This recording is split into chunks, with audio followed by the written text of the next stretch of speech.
sometimes our pride lets freeze us, especially for a man like me. Now you're an immigrant, you do everything, want to be the big boy. Asking for help is a little bit embarrassing. I don't feel it's a time for me to continue it at this level.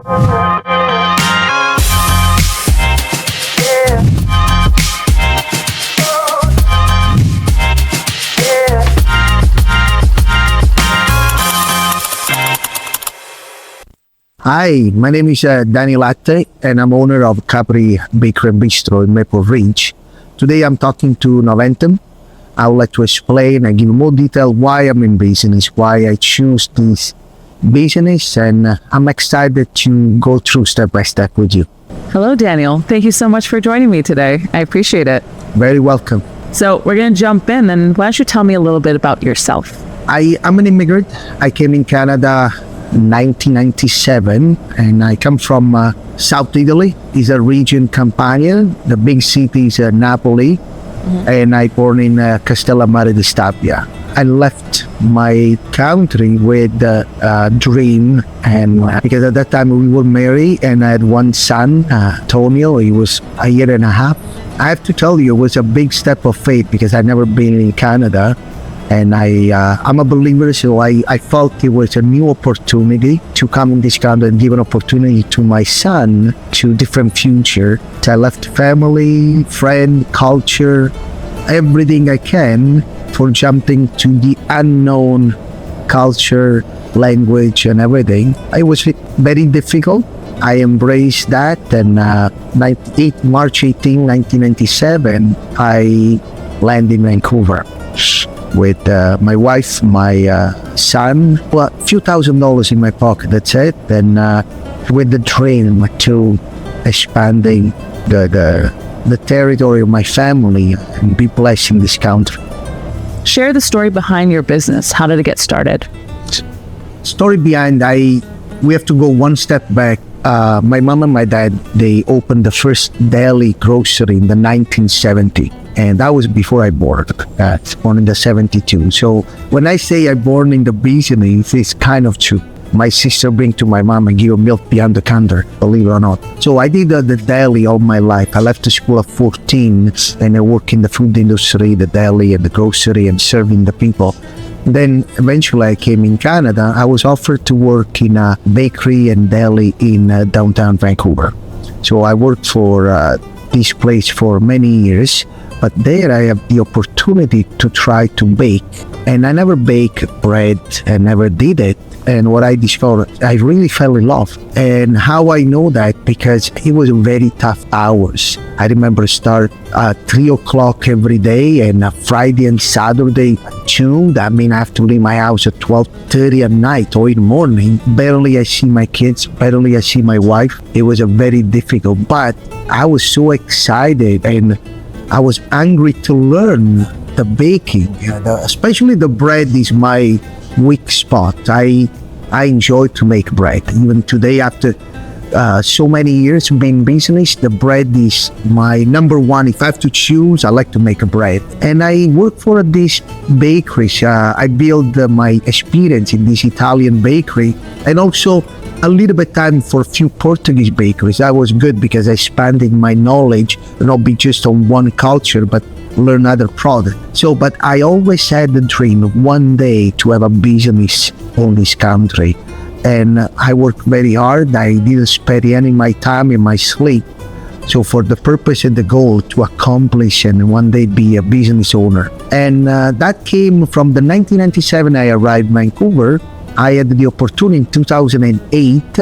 It was already established bakery here. Me and my wife, we felt it was the moment to take the opportunity and take the challenge. But we faced a major challenge because now the business requires so much time, and not all the business, like people, hopefully they know, they are money maker from the day one or from the year one. Some business, they take a year, some they take 5 years, some they take 10 years. We don't know. Business, you have to be open, you have to understand it's a season and time where sometimes you work, but not much fruit. If you expect just planting and take the fruit, it's a little bit risky, that mentality. That's why we can face big challenge. So we face major challenge, but also in the business, I experienced something very particular in that time. That was my first block of the 5 years. I recognized I need help. I need support. And sometimes our pride lets freeze us, especially for a man like me. Now you're immigrant, you do everything, want to be the big boy. Asking for help is a little bit embarrassing. And you want to try, and I tried to do one by myself, but the problem, they were growing. And until finally humbled myself, I said, I don't know how to continue. I really recognized my limit of my knowledge or my business skill was arrived to a level, and I don't know how. So I reached another business owner with more experience than me. I recognized I need help, and I found really a big blessing. This man spent time with me and coach me and teach me a different perspective of the business. Especially being Italian, we are involved a lot with the emotion, right? Mm-hmm. But emotion, they cannot run business. Business is based on numbers. When you pay the rent, you don't go to the landlord with a bag of emotion. You go with a check. So you have to make sure the emotion is important, the passion is important, because the customer, they recognize and they see the passion. They feel it. They know if you like or don't like your business. They can see it, they like that. But the emotion, they cannot let you see blurry and see the right judgmental on the business. And I learned a lot to start to separate and treat the business like a living business have to grow. And if it's the number they don't match, that means we need to do some changing and require some adapting. And sometimes we don't want to do that. And how long have you been in business now for? Now 17 years and a half, and 2026 is almost 18 years I'm in business. So after those 5 years, my business mentality and my business skill start to change a lot. More smarter and less harder. I believe it's a season for work very hard. You have to give as much you can, but you cannot stay in the hard mode for forever. So you have to recognize it's a time to shift. Less afraid to a change. And this is really, I want to give this advice. It's so important. Sometimes we are so afraid about changing, even if we know what we're doing is wrong, but because we are familiar with that, we are stuck in that wrong mode because we are scared about the new. My question is, if you know by fact is a wrong move and the result is negative, that should give you the reason and the motivation of changing. But fortunately, we freeze and we go in a fear and we are stuck to the same problem over and over and over. This is my big advice in the journey of the business, and there's gonna be more. So tell me a little bit about the community that you serve. The community I have is really multicultural. Even, yes, I'm Italian, and most of my products are Italian product, and luckily they're well accepted and people like the Italian product, the cuisine, so they follow our product. And you can tell by my staff, I have a multicultural staff. We have probably 10-12 nations represented in my business, not just Italian. So because my mind is open to give a job to everyone, that's important, and not be stuck with one. And also that represents, you want to serve the community. I mean, all my customers, they are important. That's the kind of service we want to be open to offer, but with the foundation of an Italian store. So what are some advice that you'd like to give from a business owner? You have to be aware and reflect before you jump in. Because when you jump in a business, it doesn't matter which field, but in my case, we talk about food industry. When you go in with that mentality, I jump in a business, I open a business and they're going to be a money maker. That is a danger mentality. You have to be ready to sacrifice so much. It's a requirement. You can't just say, hey, I'm going to work 8 hours and I go home. You know, I spend sometimes 75, 80 hours in it. And that is called build. You build something. you have to make sure you're ready to embrace that responsibility. Also, you have to be ready to your responsibility, they come before you. You can't just think about yourself and then the responsibility. It's important your duty, that will be the rent or the mortgage or the expense or the staff, they come before you.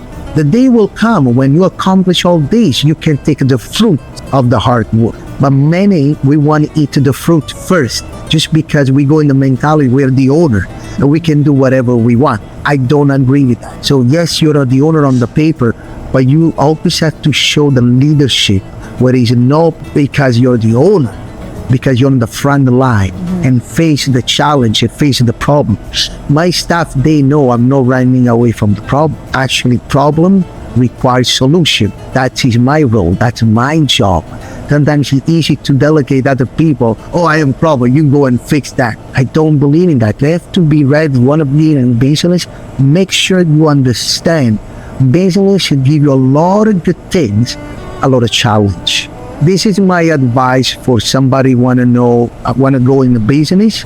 And it's not just the amount, oh, I need a certain amount of dollar, now I have it, I'm ready. And also, please ask advice. Key is a very wise for a person to ask advice. What's the difference between the advice I'm talking is when you want advice, you go before you're doing something. That means you listen the advice and then apply to you and you make your move. Most of the time, we make the move and then we go for advice. That's no advice anymore. That's correction, because we already did the mistake, but now we need somebody advice about my mistake and I need to be correct. But because I experienced, I did the same thing and I was correct. So today I want to give you the opportunity to give advice. Ask before, sit down before, go and knock the door to the people they know more than you. Don't pretend to know. At the end you pretend, but you're going to pay the consequence. But it's important to say, hey, you know more than me. What do you think about this and that? Now you have an extra treasure. Think about it, and now you can move more wisely for. That's my advice for the new people, they want to go in business. So wrapping up here, what's next for you and your family and your business moving forward? Hopefully you understand after so many things we share, I like to be. I left the school when I was 14, that's 1986. It's almost 40 years. Yes, I'm still young, but I started young. I want to continue to work in a marketplace, but my family is, including my children and my wife, they take a different direction. They want to do different job. They don't have the same passion for this business the same way. And I don't blame, because again, they require a lot of work. So it's important actually to say no and do something else, and not say yes and don't do properly. So I accept the choice they make, because I think it's wisely done and not just pretending to do it and you don't have it inside. So I respect that. But in a sad mode, I have to say, okay, what I gotta do in my next chapter in life? I don't feel it's a time for me to continue it at this level.